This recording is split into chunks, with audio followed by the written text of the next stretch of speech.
Zebra day అనేది zebras మరియు వాటి ఆవాసాల పరిరక్షణ గురించి అవగాహన కల్పించడానికి జనవరి 31న జరిగే వార్షిక కార్యక్రమం. ఈ ఐకానిక్ జంతువుల ఆస్ట్రికాకు చెందినవి మరియు వాటి విలక్షణమైన నలుపు మరియు తెలుపు చారల కోటులకు ప్రసిద్ధి చెందాయి. జీబ్రాలతో 3 ప్రధాన జాతులు ఉన్నాయి: మైదానాల జీబ్రా, పర్వత జీబ్రా మరియు గ్రేవిస్ జీబ్రా. ప్రతి జాతికి దాని స్వంత ప్రత్యేక లక్షణాలు ఉన్నాయి మరియు వివిధ వాతావరణాలతో ముసుగుడకు అనుగుణంగా ఉంటాయి.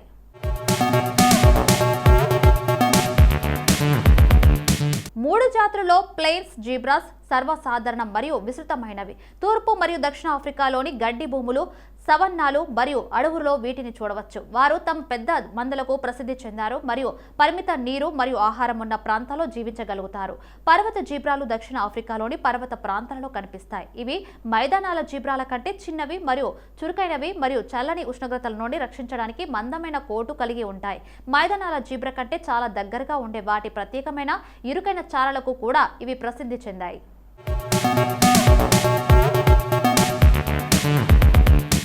గ్రేవిస్ జీబ్రాస్ 3 జాతుల్లో అతిపెద్ద మరియు అత్యంత ప్రమాదకరమైనవి. ఇవి తూర్పు ఆఫ్రికాలోని పాక్షిక శుష్క ప్రాంతాలలో కనిపిస్తాయి మరియు అన్ని జీబ్రాలలో చాలా ప్రత్యేకమైన చారలను కలిగి ఉంటాయి.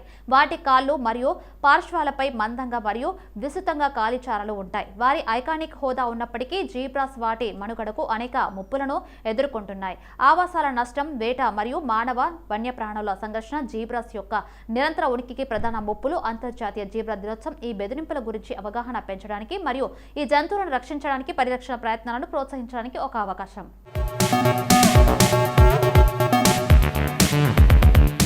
1599 బ్రిటన్ యొక్క మొదటి east India company Britain Rani Elizabeth I కోరిక మేరకు భారతదేశంలో స్థాపించబడింది. 1963 నెమలిని భారతదేశ జాతీయ పక్షిగా ప్రకటించారు. 2007 డచ్ స్టీల్ కంపెనీ కోరస్ ను కొనుగోలు చేసిన తర్వాత భారతీయ స్టీల్ కంపెనీ టాటా ఆంగ్లో ప్రపంచంలో 5వ అతిపెద్ద కంపెనీగా అవతరించింది. 2010 ప్రపంచవ్యాప్తంగా 2 బిలియన్లకు పైగా సంపాదించిన మొదటి చిత్రం అవతార్. 2011 బర్మా తన కొత్త పార్లమెంటును ప్రారంభించిన కొత్త రికార్డు చోటు చేసుకుంది. ఈ వార్త ప్రపంచమంతటా వ్యాపించింది. 2011 ఈజిప్ట్ అధ్యక్షుడు ముబారక్ పాలన పడిపోయే వరకు ప్రదర్శనలు కొనసాగిస్తామని ఈజిప్ట్ ప్రజలు ప్రతిజ్ఞ చేశారు. 2012 టిబెట్లో ఘోరమైన నిరసనల నేపథ్యంలో చైనా ప్రభుత్వం మఠాలపై నియంత్రణను కఠినం చేసింది. 2013 ఐస్లాండ్కు చెందిన బ్లేర్ బార్కోడిటెట్కు వారి స్వంత పేరును ఉపయోగించుకునే హక్కును ఒక న్యాయస్థానం మంజూరు చేసింది. గతంలో బ్లేర్ అనేది కేవలం ఒక వ్యక్తి పేరు మాత్రమే. 2013 NASA చంద్రుడిపై నేరుగా ఇంధనం మరియు నీటిని ఉత్పత్తి చేయడానికి ఉపయోగించే చంద్ర mining robot regolith advanced surface system రోబోట్ను వెల్లడించింది. 2013 దక్షిణాఫ్రికాలోని పెట్రోరిలియాలో జరిగిన రైలు ప్రమాదంలో సుమారు 300 మంది గాయపడ్డారు. కళ్యాణి మాలిక్ సినిమా సంగీత దర్శకుడు, గాయకుడు. అతడి అసలు పేరు కోడూరి కళ్యాణ్. అతడు సినిమా కుటుంబానికి చెందినవాడు. ప్రముఖ సంగీత దర్శకుడు. ఎంఎం కీరవాణికి సోదరుడు. రచయిత విజయేంద్ర ప్రసాద్ ప్రముఖ దర్శకుడు. ఎస్ఎస్ రాజమౌళి సంగీత దర్శకురాలు ఎంఎం శ్రీలేఖ కళ్యాణి మాలిక్ కు చుట్టాలే. బృంద గాయకుడిగా, ముఖ్య గాయకుడిగా, సహాయ సంగీత దర్శకుడిగా, టీవీ సీరియళ్లు, వ్యాపార ప్రకటనలకు సంగీతాన్నిచ్చి సినిమా సంగీత దర్శకుడయ్యాడు. అయితే సినిమాతో కళ్యాణి మాలిక్ సినిమా రంగ ప్రవేశం చేశాడు. కళ్యాణి మాలిక్ జనవరి 31, 1972న జన్మించారు.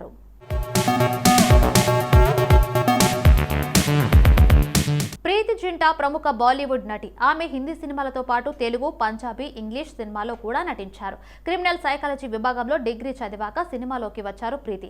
1998లో దిల్సే సినిమాతో తెరంగేట్రం చేసిన ఆమె అదే సంవత్సరం సోల్జర్ సినిమాలో కూడా నటించారు. దిల్సే సినిమాలోని ఆమె నటనకు ఫిల్మ్ఫేర్ ఉత్తమ నటి డెబ్యూ పురస్కారం అందుకున్నారు. ఆ తర్వాత 2000లో ఆమె నటించిన క్యా కెహనా సినిమాలో ఆమె నటనకు విమర్శకులు ప్రశంసలు లభించాయి. ఆమె తన పాత్రలతో బాలీవుడ్ హీరోయిన్ పాత్రనే మార్చేశారు. ఆమె వివిధ రకాలైన పాత్రను పోషించడం ద్వారా ప్రేక్షకులను ఆకట్టుకోవడమే కాక ఎన్నో పురస్కారాలు పొందారు ప్రీతి. 1975 జనవరి 31న హిమాచల్ ప్రదేశ్లోని సిమ్లా జిల్లాలో రోహ్రు ప్రాంతంలో జన్మించారు ప్రీతి.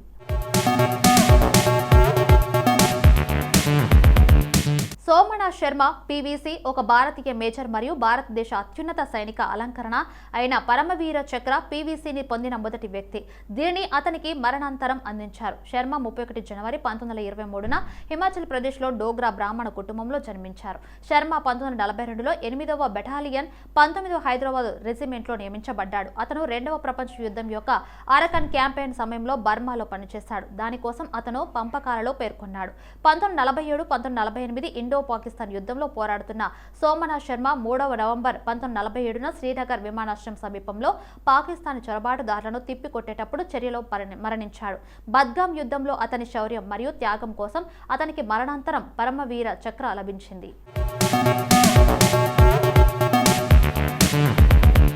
రాజేష్ వివేక్ ఉపాధ్యాయ ఒక భారతీయ నటుడు. లగాన్ 2001లో జ్యోతిషుడు, గురుగా మరియు స్వదేశ్ 2004లో పోస్ట్ మార్టం నివారణగా ఆయన హిందీ సినిమా ప్రేక్షకులకు సుపరిచితుడు. అతను ప్రసిద్ధ భారతీయ ధారావాహిక మహాభారతంలో హిందూ ఇతిహాసం మహాభారత రచయిత వ్యాసుడి పాత్రను కూడా పోషించాడు. అతను ప్రారంభంలో వీరడ 1988 మరియు జోషిలాయ్ 1989 వంటి చిత్రాలతో విలన్ గా తనదైన ముద్ర వేశాడు. తరచుగా హెంచ్మాన్ పాత్రను పోషించాడు మరియు తర్వాత హాస్య మరియు సహాయక పాత్రను పోషించాడు.